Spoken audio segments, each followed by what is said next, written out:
Aleluia.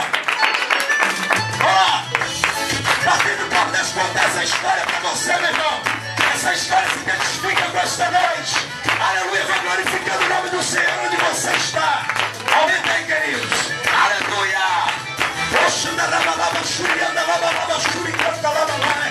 Aleluia. Escuta isso aqui, ó. Fui vingado pra louvar o Senhor em uma igrejinha bem pequena no interior. Chegando lá, fiquei emocionado. A igreja era pequena, mas também tem o amor. Tinha um irmãozinho cantando desafinado, mas o povo não se preocupava não. Enquanto ele ia cantando, um anjo descia trazendo um som. Uma irmãzinha bem quietinha lá no fundo começou a glorificar. De repente toda a igreja se levanta, todos juntos começaram a cantar. Cai fogo, fogo cai, está caindo fogo dentro da congregação. Esta igreja não tem luxo, não tem nada, mas graças a Deus que tem um povo de oração. Cai fogo, fogo cai, está caindo fogo dentro da congregação.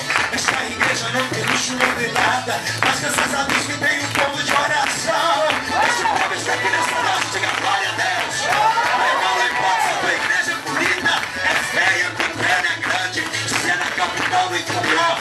A tua igreja não tem que ter um povo que ora.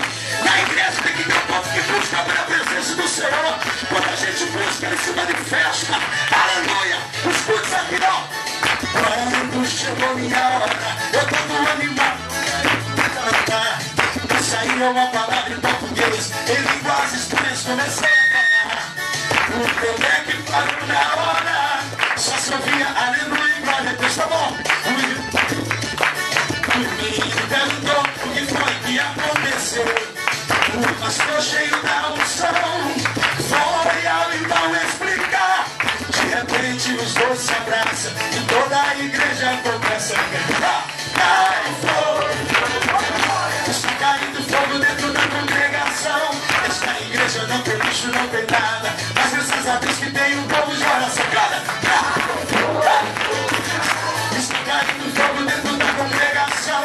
Esta igreja não tem luxo, não tem nada, mas graças a Deus que tem um povo de oração. Se esse povo está aqui nessa noite, fique de pé, glorifique o nome do Senhor, porque está caindo fogo neste lugar. Eu não sei se você sente mais a glória do Senhor.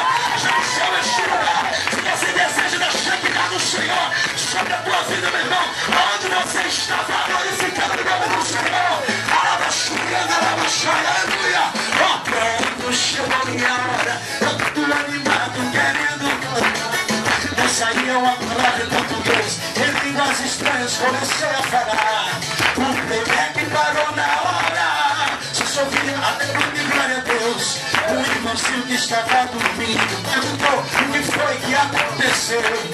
O pastor cheio de unção foi ao irmão explicar. De repente os dois se abraçam e toda a igreja começa a cantar. Cai fogo, fogo cai, está caindo fogo dentro da. Esta igreja não tem luxo, não tem nada, mas graças a Deus que tem toda a igreja. Cai fogo, fogo cai, está caindo fogo dentro da congregação. Esta igreja não tem luxo, não tem nada.